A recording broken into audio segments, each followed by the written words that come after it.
I thought starting was the hard part, but no one really talks about what happens after you begin, when something depends on you. This week, I learned that keeping something alive does more than grow plants. It changes how you live.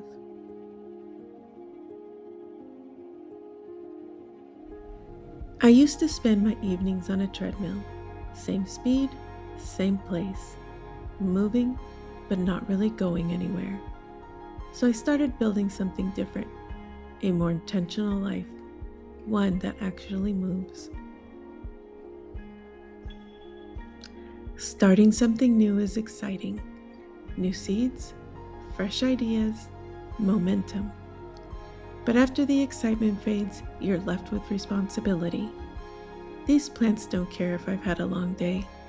They don't care if I'm tired. If I don't show up, they don't make it. So we have a bit of a situation here. I went on business travel for a week and I did not leave clear instructions on how to take care of my seedlings, and most of them have now died off. So I'm going to restart them today.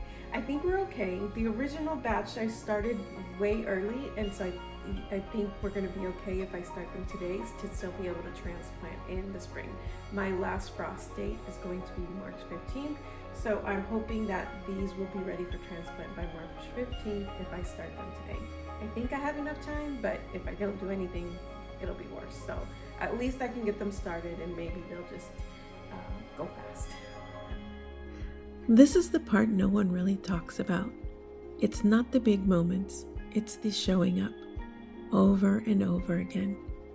And weirdly, this is what I want. Less autopilot, more real life. I'm realizing something important. Keeping things alive isn't about being perfect. It's about paying attention. A little water at the right time, a few minutes of care, consistency over intensity. I want to try to restart some of the seedlings that I lost when I went on travel last week. And I wanted to share the seedlings that I was going to restart. I am picking fruits and vegetables that I believe my family will enjoy the most. It's actually, I know they will enjoy because this is things that we eat regularly when we buy from the store. So growing them in my garden will just be another way for us to enjoy some fruits and vegetables that are fresher and that have more flavor. The first one I'm going to try to grow is this glacial cherry tomato from Botanical Interest. We do enjoy the cherry tomatoes that I bought from Lowe's. I bought a little transplant from Lowe's last year, and we enjoyed eating from that. It was indeterminate, I believe. It kept growing and growing and growing all summer. And so we got tons of cherry tomatoes out of the plant. So I know my family will enjoy having some of these if I can get it to germinate and grow. The other one I want to try is this Patio Choice yellow cherry tomato. This is going to probably be a different flavor, and since I know we enjoy this cherry tomato, I think we'll enjoy this yellow cherry tomato as well. So it'll be fun to have a little bit of variety in the tomatoes that I'm growing.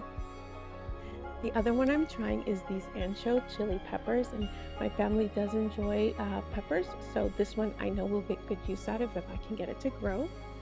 The other one I have is this one was free from the green stock. When I ordered my green stock, they gave me some free jalapeno peppers. And while my family isn't high or big on heat, we do try to eat a little bit of it. And so I'm going to try it and see. And if we can't handle the heat, I know that I have a lot of extended family members who would really enjoy these jalapenos if I can grow them. We're also growing spinach. We're big on our salads, having a salad daily with our dinner, and sometimes even for my lunches I enjoy a big salad. So I'm growing some spinach, and I know now is the time of year to grow spinach, the late winter, early spring when it's the coolest, especially here in Texas where it gets really hot. The last one is cabbage, and my family really enjoys cabbage, and so if I can get a couple of heads of cabbage to grow, I know that they'll get good use in our recipes.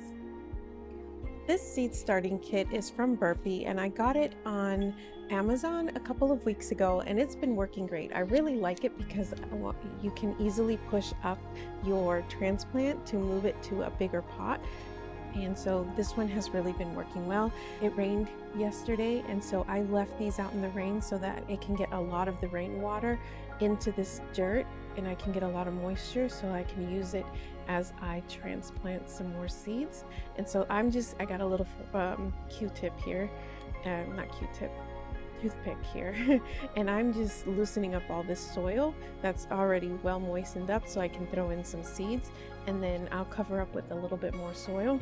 I'm going to plant the same seeds that are already listed on these little signs. So here I have a little sign for spinach, and I'm going to transplant spinach again. Same with here, I have a sign for cabbage, and I'm just going to do all cabbage again. So I'm transplanting the same items that I had already originally in here. So I just want to remind you, I am, again, by no means a professional at this. I am just trying to explore and try new things. And what I do is I'll go on YouTube and I'll watch a lot of videos and try to see if I can pick up any tips or tricks that might help me with growing something for my family. And again, I'm just following the instructions on the seed packet on how deep to sow them and how much to water them and when to start them indoors, when to start them outdoors. And this is me just experimenting and trying something new. Something that's really surprised me with gardening is how much I like to get my hands in the soil. Before, I was really like one of those girls who just didn't like to be dirty, didn't like to have dirty hands. And taking this journey on and trying to be more self-sufficient has really shown me the joy that I have in getting my hands in the dirt. It's something that's really surprised me that I've learned about myself. I used to start with wearing gloves, and then I quickly gave that up because I like the feel of having the dirt in my hands. I have watched some YouTube videos that say not to top water, but I do like to top water just because I know that, I'm not putting the seeds in very deep, and the seed does have to be wet for it to germinate. So this helps me ensure that it's getting wet. And so for the first few days, I do aggressively top water until I see it germinate, and then I will move to filling up the container at the bottom and watering from the bottom. I just found that for me personally, I found more success in getting that germination when I top water by lightly moistening the soil daily with a spray bottle. And if it's not broke, don't fix it,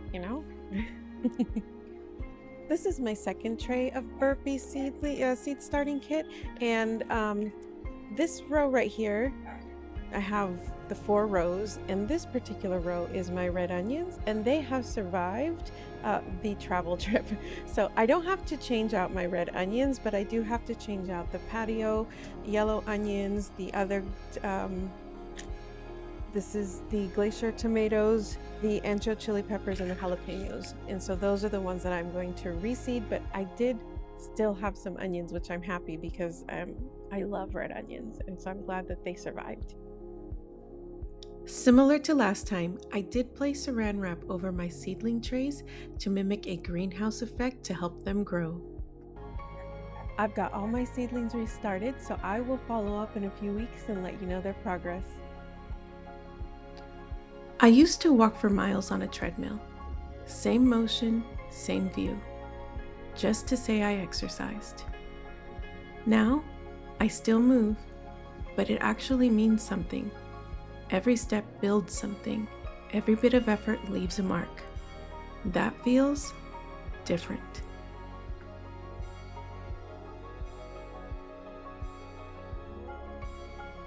This isn't a perfect garden. Some things are struggling, some things might not make it. But for the first time in a long time, my life doesn't feel paused between work days.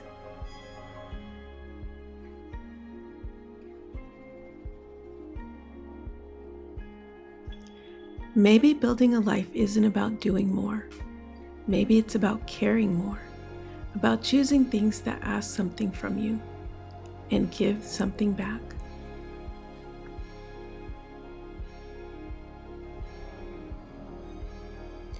I used to measure my evenings in miles walked.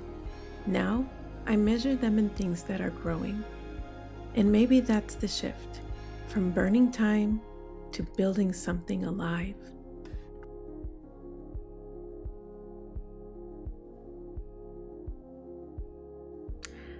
This started as a way to grow food, but it's turning into something more.